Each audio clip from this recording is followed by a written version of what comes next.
सुप्रभात बच्चों, आप सब कैसे हैं? आशा करती हूँ कि अच्छे होंगे। बच्चों, आज हम कक्षा छठी के लिए बाल राम कथा से चित्रकूट में भरत, चित्रकूट जो पर्वत है उसमें भरत किस प्रकार गए, कैसे गए, उसके बारे में पढ़ेंगे। कुछ मुख्य बिंदु हैं जो मैंने लिख ली हैं। राम का चित्रकूट पर्वत पर जाना, कि जब राम गंगा नदी को पार कर भारद्वाज ऋषि के आश्रम में पहुंचे तो उन्होंने देखा कि उनके कारण भारद्वाज ऋषि को परेशानियां हो सकती हैं। तो भारद्वाज ऋषि के कहने पर वो चित्रकूट पर्वत पर चले गए और उन्होंने पर्णकुटी वहां पर बनाई। भरत का अयोध्या में लौटना, कि जब मुनि वशिष्ठ ने कहा कि राजगद्दी को खाली रखना उचित नहीं होगा तो उन्होंने राजदूत के माध्यम से भरत को वापस बुला लिया। माता कैकेयी के साथ उन्होंने विवाद किया कि किस प्रकार उन्होंने राम के साथ न्याय किया है। मैं राजगद्दी पर नहीं बैठूंगा, इसमें तो इस राजगद्दी पर बैठने का, राज सिंहासन पर बैठने का हक तो केवल श्री राम को ही है। फिर माता कौशल्या से माफी मांगना, कि फिर वो माता कौशल्या के पास जाते हैं और उनसे माफी मांगते हैं कि इस कार्य में मेरा कहीं पर भी कोई भी हाथ नहीं है। भरत का राम को वापस लाने का प्रयास, कि फिर भरत श्री राम को वापस लाने के लिए प्रयास करते हैं, लेकिन श्री राम वापस आने से मना कर देते हैं। कि वह कहते हैं कि पिता की मृत्यु के बाद पिता की आज्ञा का पालन न करना गलत होगा, अब मैं पिता की आज्ञा का पालन ही करूंगा। तो बच्चों, चलो अपना पाठ प्रारंभ करते हैं। भरत कैकेयी राज में थे, कि भरत कहाँ पर थे? अपने नाना के घर कैकेयी राज में, अपने ननिहाल में, ननिहाल यानी नाना के घर। अयोध्या की घटनाओं से सर्वथा अनभिज्ञ, कि अयोध्या में जो भी घटनाएं हो रही थी उससे सर्वथा हमेशा क्या थे, जब वहां पर रह रहे थे तो उसे उनका ज्ञान नहीं था। अनभिज्ञ, भिज्ञ होता है किसी बारे में जानना, अनभिज्ञ किसी बात के बारे में न जानना। लेकिन वे चिंतित थे। उन्होंने एक सपना देखा था पर उसका अर्थ पूरी तरह नहीं समझ पा रहे थे, लेकिन फिर भी वो क्या थे? चिंतित थे, क्योंकि उन्होंने एक ऐसा स्वप्न देखा था, कुछ बुरा स्वप्न देखा था और वे उसका अर्थ नहीं समझ पा रहे थे। संगी साथियों के साथ बातचीत में उन्होंने कहा कि जब वो उसके जो मित्र थे, उसके जो दोस्त थे, उनके साथ उसने बातचीत करते हुए कहा, मैं नहीं जानता कि उसका अर्थ क्या है। कि वह अपने स्वप्न के बारे में अपने मित्रों को बताते हुए कहता है कि मैं नहीं जानता कि उसका अर्थ क्या है।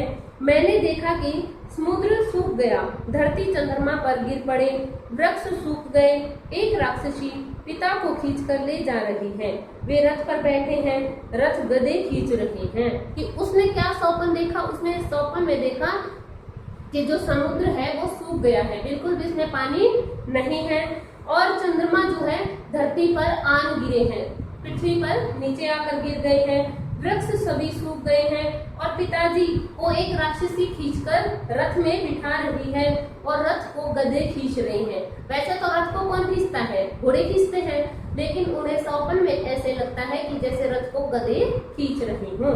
जिस समय भरत मित्रों को अपना सपना सुना रहे थे, ठीक उसी समय अयोध्या से घुड़सवार दूत वहां पहुंचे। कि जब वो अपने संगी साथियों से, अपने मित्रों से इस स्वप्न की बात कर रहे थे, तो तभी घुड़सवार जो अयोध्या से दूत भेजे गए थे, जो घोड़े पर सवार होकर आए थे, वो दूत वहां पर आ पहुंचे। घुड़सवारों ने छोटा रास्ता चुना था जल्दी पहुंचने के लिए। भरत को संदेश मिला कि घुड़सवार इतनी जल्दी इसलिए पहुंच गए क्योंकि उन्होंने छोटा रास्ता चुना था, कि वो छोटे रास्ते से आए थे ताकि भरत को जल्दी से जल्दी संदेश मिल सके।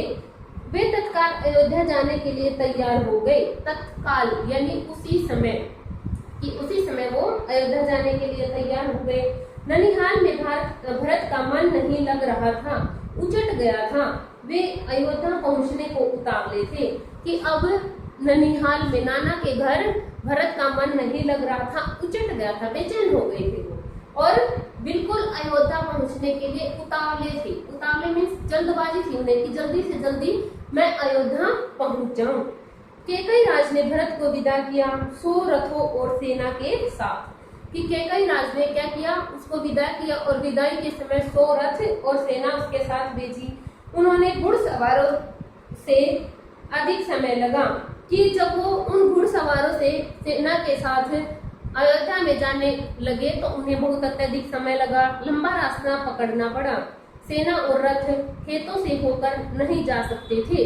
वे 8 दिन बाद अयोध्या पहुंचे, नदी पर्वत लांघते, थके हुए और चिंतित कि सेना और रथ के माध्यम से छोटे रास्ते से नहीं जा सकते, इसलिए उन्होंने क्या कि वो बड़े रास्ते से, लंबे रास्ते से अयोध्या की ओर गए और कितने दिन में पहुंचे? वो 8 दिनों तक चलते रहे और 8 दिन के बाद अयोध्या में पहुंच गए।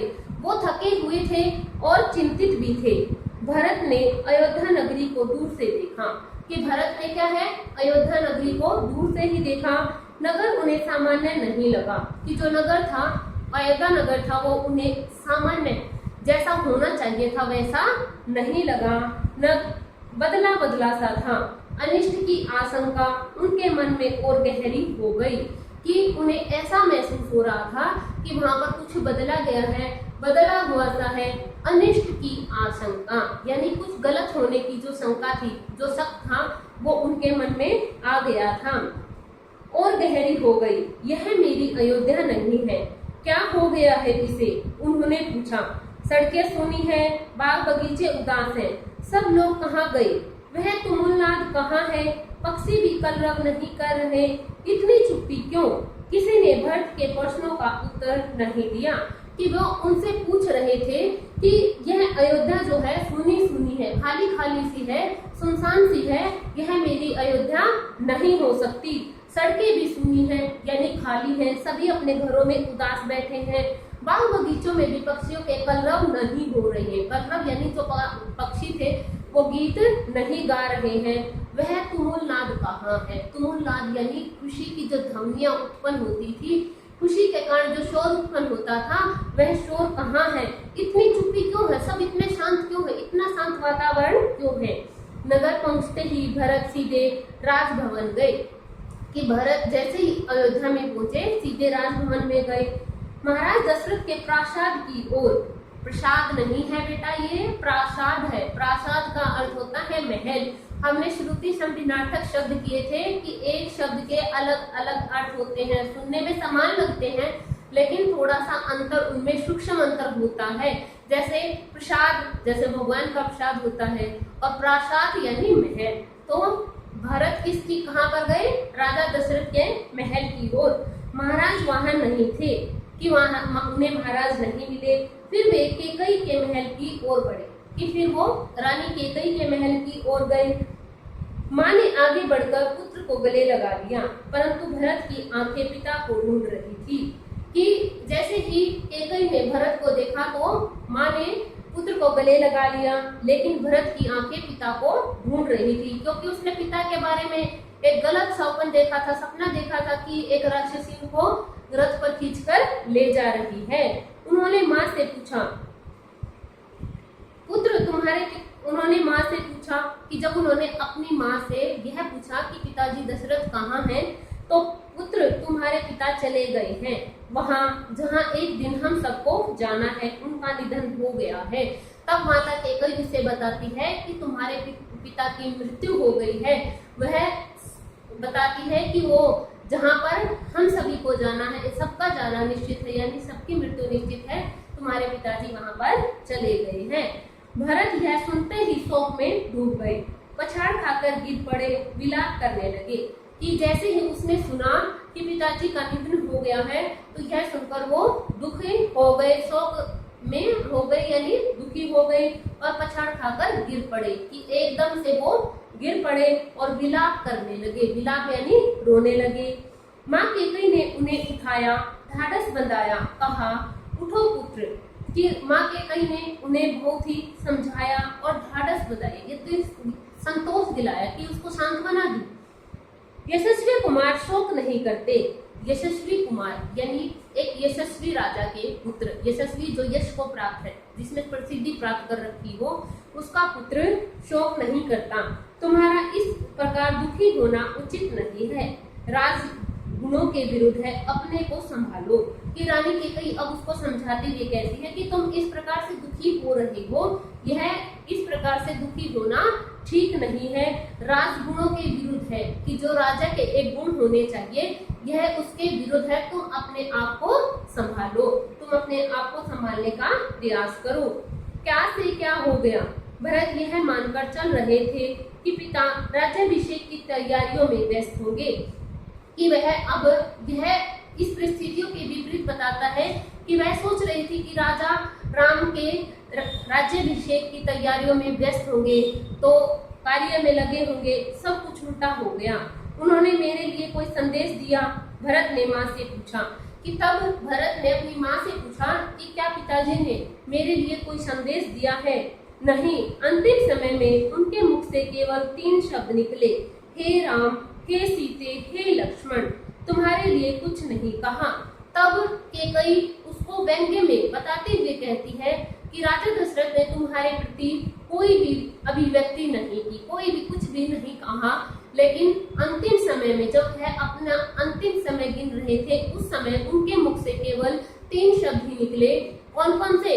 हे राम, हे सीता, हे लक्ष्मण, क्योंकि वह उनके वियोग में दुखी थे, वह उनसे माफी मांग, क्योंकि उन्होंने उन्हें वन में जाने की आज्ञा दी थी, वे वन में चले गए थे और राजा दशरथ श्री राम से अत्यधिक प्रेम करते थे और वह उसके वियोग में दुखी था, उसके जाने के दुख में दुखी था और उसने अपने प्राण त्याग दिए थे।